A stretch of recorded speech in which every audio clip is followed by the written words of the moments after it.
Perfect. So we're on section 10.4 today. That is inscribed angles. Goal today is to talk about what an inscribed angle is. We've actually seen the word inscribed before. And talk about an intercepted arc, and then talk about a couple of properties that deal with that, and then show you kind of some real life examples of like what these properties are and like how these things interact with each other and how they work. Pretty straightforward. And then I'll compare it to like what we've been doing, because there's a subtle difference there. But let's talk about an inscribed angle first. So we'll start with that. It's going to go pretty quick. I don't spend too much time on this. An inscribed angle is different than a central angle. So keep that in mind. It's different than a central angle.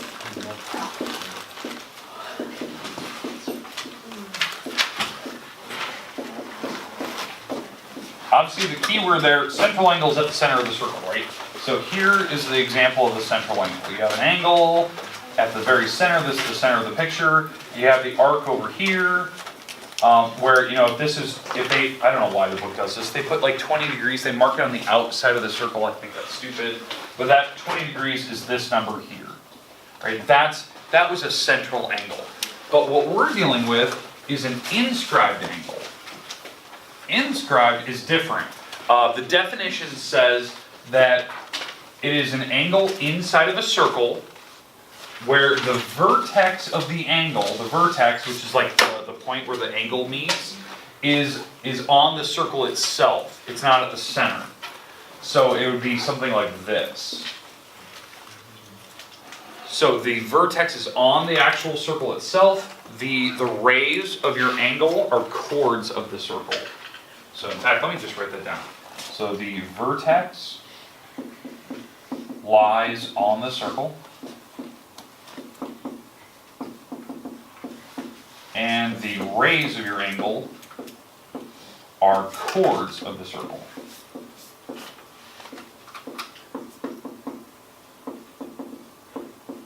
That's very different than a central. Central was the vertex is on the center. The rays are the radii of the circle. You can see like these are radii. But an inscribed angle is this. This is an inscribed angle. It is across the circle. What you need to know today is that this number, you know, like when they give you a number on the outside, let's say this was like 70 degrees.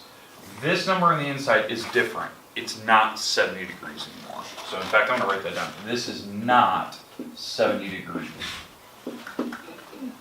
Okay.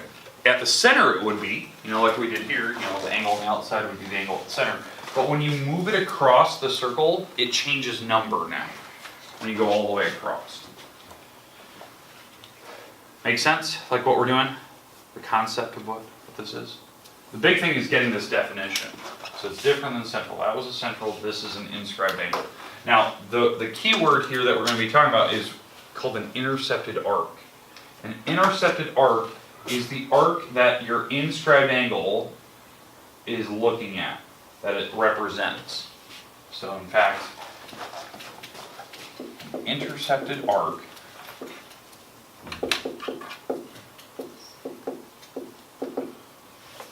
is the arc that lies in the interior of an inscribed angle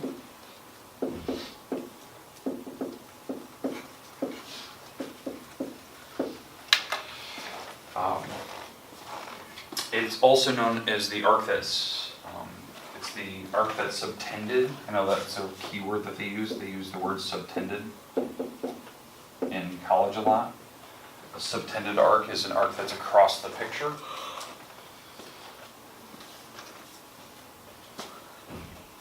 But it lies on the interior. So like what I'm drawing here is this is an intercepted arc. It's across the picture. It's on the inside of the actual angle. The book says this really weird thing where it says, "Oh, that intercepted arc has to be a minor arc." It doesn't really have to if you think about it. Like I could draw a really big angle here. This angle doesn't have to be small. Like I could open these rays up, and then this angle could really turn out to be anything. So I don't know why they feel like it had to be acute. or a minor arc, it had to be really small, smaller than 180. Because if I just kept opening up, eventually I could get more than 180 if you think about it. I find that really odd that the book decided to describe it that way, because I don't think that's correct. All right, questions on the two words though. The goal today is to talk about the relationship. How does this arc, this arc here, the measure of it, how does it deal with the angle that's across the picture? Because obviously they're not the same number. It's not like that, where it's the central angle is the same as the arc. And this is like what your homework's doing, right? The angle on the outside is the angle on the inside. And you can do all the fancy math with it. But these numbers aren't the same anymore. So that's what these first theorems are. And that's what we're going to be talking about today. Okay, questions about the two vocab words though. So inscribed angles is a vertex that lies on the circle. Rays are the chords of the circle. That's actually the definition. Intercepted arc is an arc that lies in the interior of an inscribed angle. That's the formal definition, but it's the arc across the picture. That's how I think of it. Okay, we're good though? Alright, let's get to our theorem. So I think it's pretty straightforward. I'll draw a new picture and all that good stuff.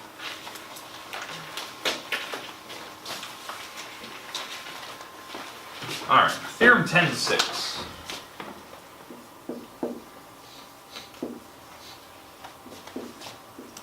Theorem 10.6.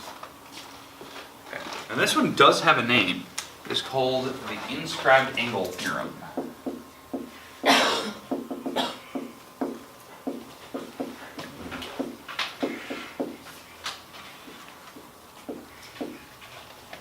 Inscribed Angle theorem.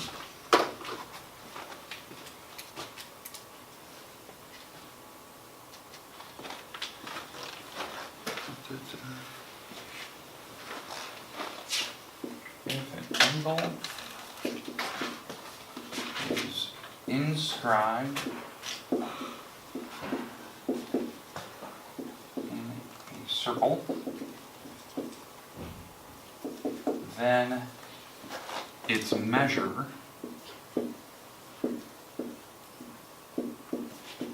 is half the measure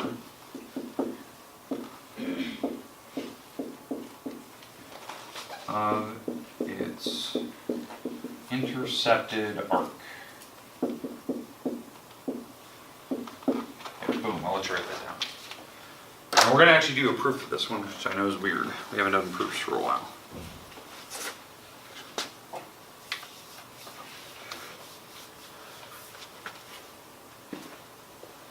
Let's write that down. We'll draw the picture, talk about it. We'll do a couple more.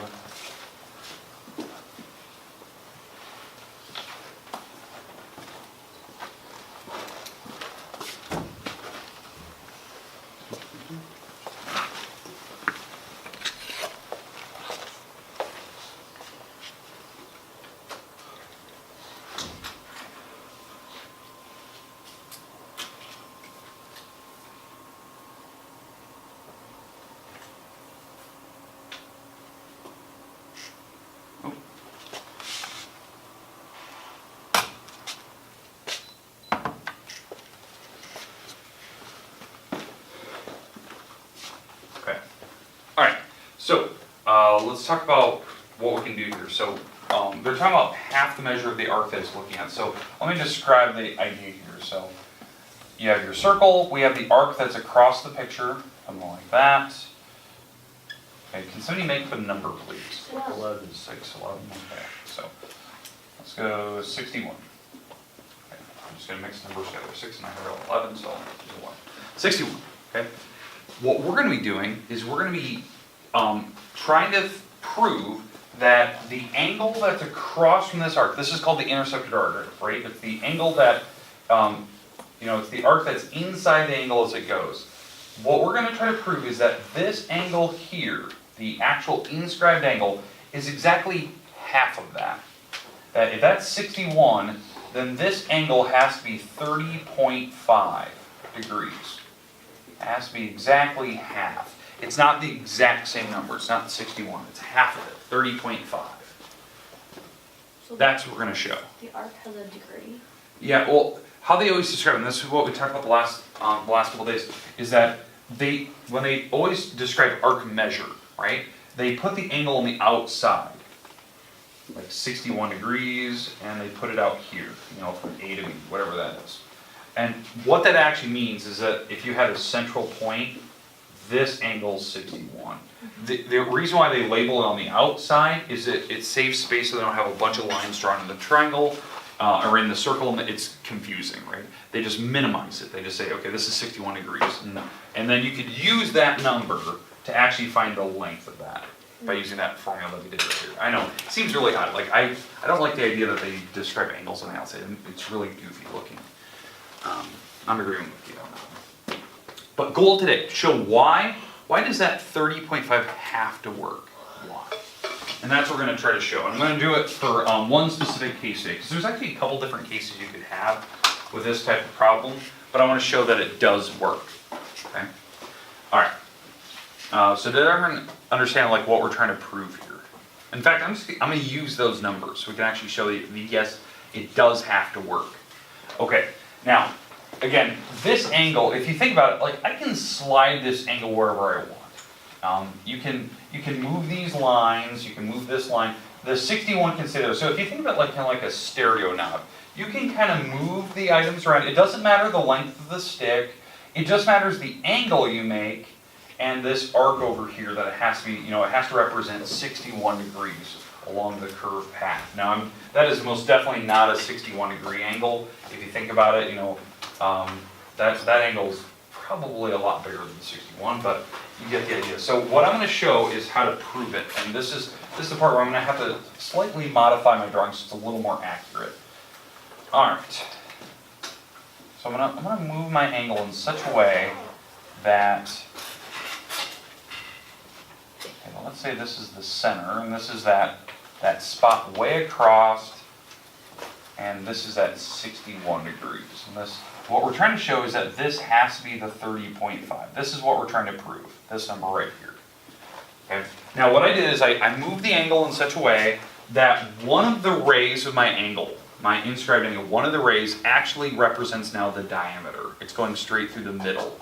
Because I can move them around, right? I can kind of turn it so the angle is facing anywhere I want, because it didn't tell me specifically. But I'm going to move it in such a way that I have the 61 over here, but then this ray is actually going to go right through the center. So this will be the easiest way to prove that it does work. And the goal is to show you that it's 30.5 in that corner right there. That is exactly half the 61. All right, so we moved it in such a way that it goes through the diameter. And I'm going to draw an extra line here, and this is going to hopefully represent the 61. So I'm going to draw this line from the center right to this point right here. What is that line called? A radius? It's a radius, right? It's going from the center to the outside. Okay, so that's a radius. We also have a couple of the radii. We have that one's a radius, and this one's a radius. So we have a couple different radii because they're coming right from the center. Now, why this is helpful when I draw that? Because now what I have here is that this thing right here, this angle, actually is a central angle. So right at the center of the circle, the rays going out are actual radii of the circle, and they're going right towards the 61. So that 61, that arc measure, is the same as the central angle. That's what you guys were just doing on your homework today. That's what you're doing, right? So that central angle can hop in.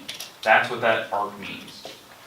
That number will help me find this angle.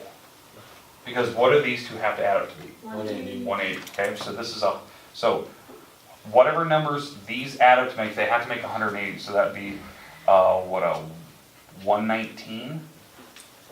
That can actually add up to make, let's see, 119 and 61. That's a 10, period 1. That is, yeah. So 119, that angle right next to it has to be 119, so it adds up to be 180. Because again, that is a straight line. It's two radii put back to back. Now why that's helpful is because that will help me find this angle in the corner. Because if you looked at the little things that I was talking about earlier, what were these lines again?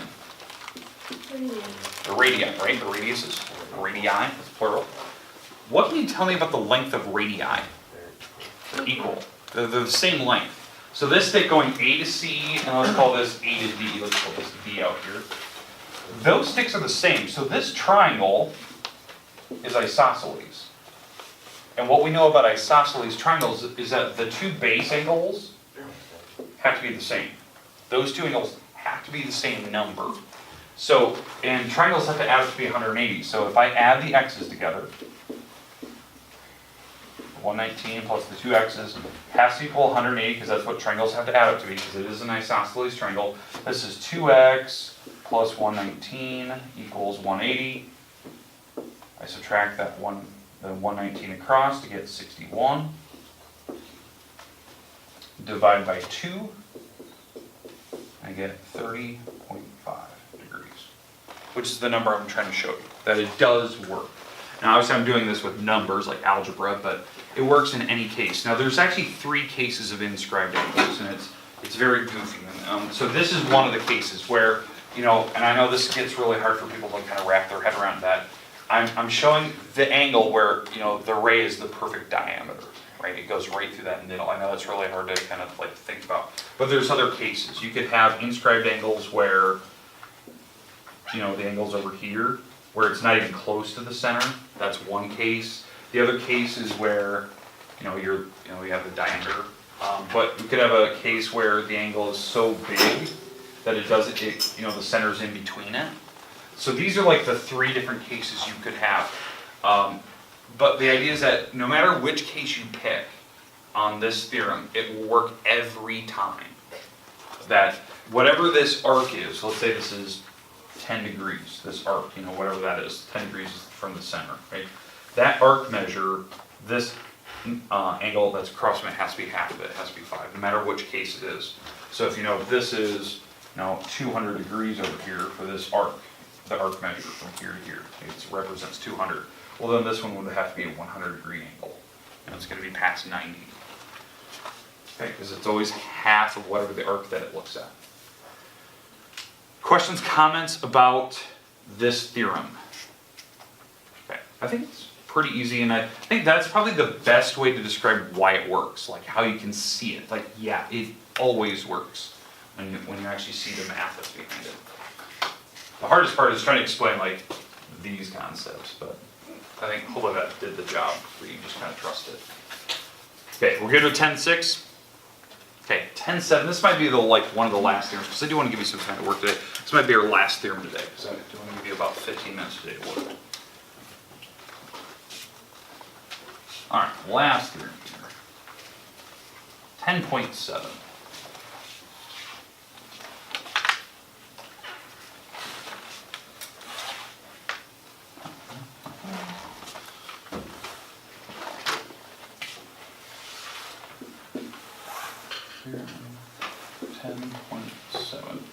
Now, this is weird. This book is the only book that I've actually had up till this point that's actually named this one as a theorem. This property has always been a corollary, a follow-up property from the last one. It's never been like a full-fledged theorem in other textbooks for me, so I find this very odd they've kind of promoted it. But here's what it says. In the same circle or congruent circles,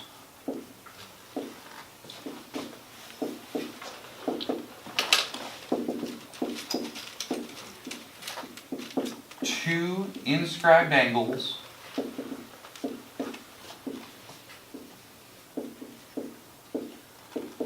that share the same intercepted arc are congruent.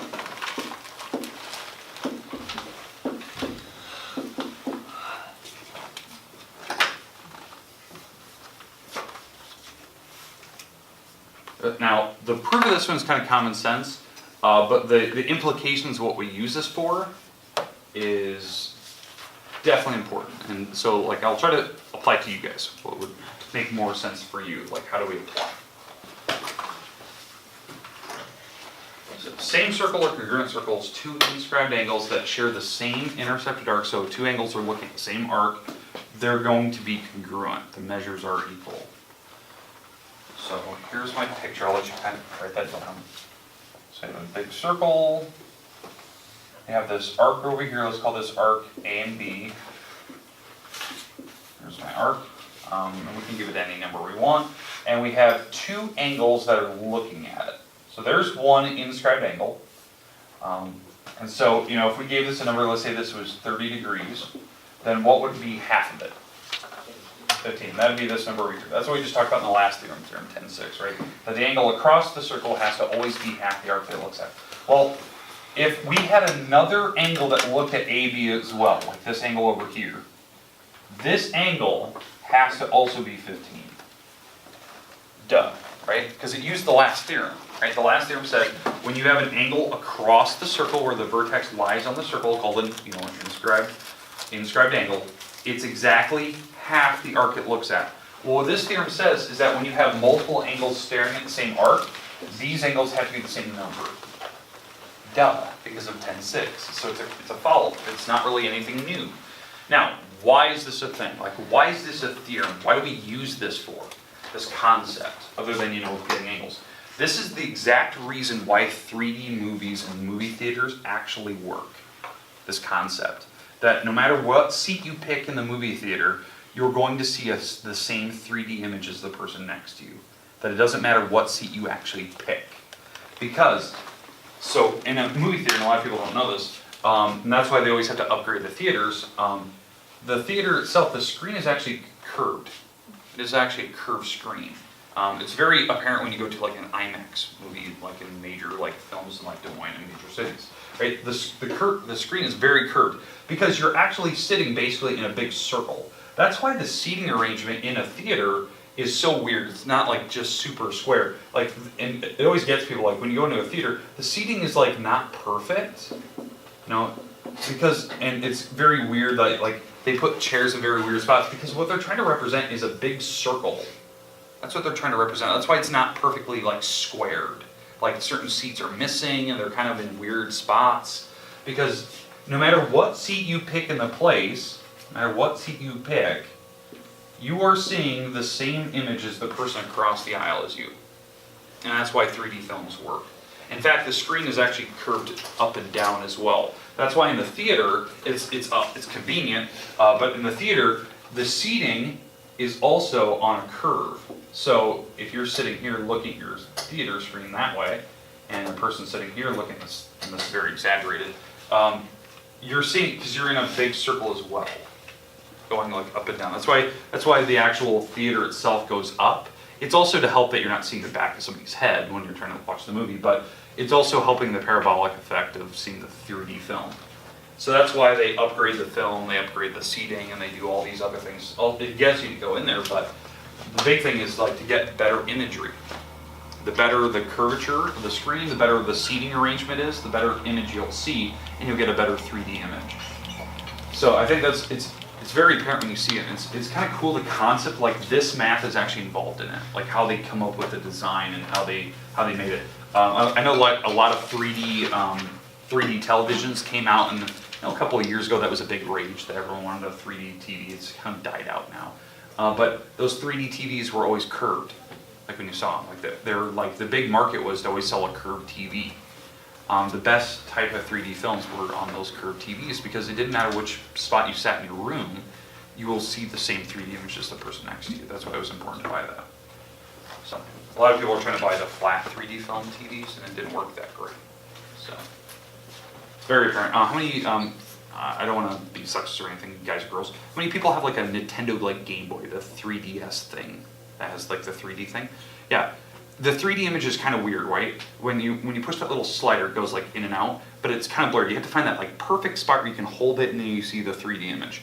Because it's flat. If it was curved, if they had a curved screen on it, it'd be way better. You wouldn't even have to move around that much. You'd always see 3D. That's kind of the idea behind it. That you always have to be in one spot. This, you could be at any spot because it's on a curve. So that's the best imagery I can give you. But that's it for today. I thought that was kind of a fun concept. Homework page 718, make sure you're working on that. Try to get that turned in tomorrow. But if you have questions, don't be afraid to ask. You have plenty of time, I'll make the answer key and stuff, but you have about 15 minutes or so.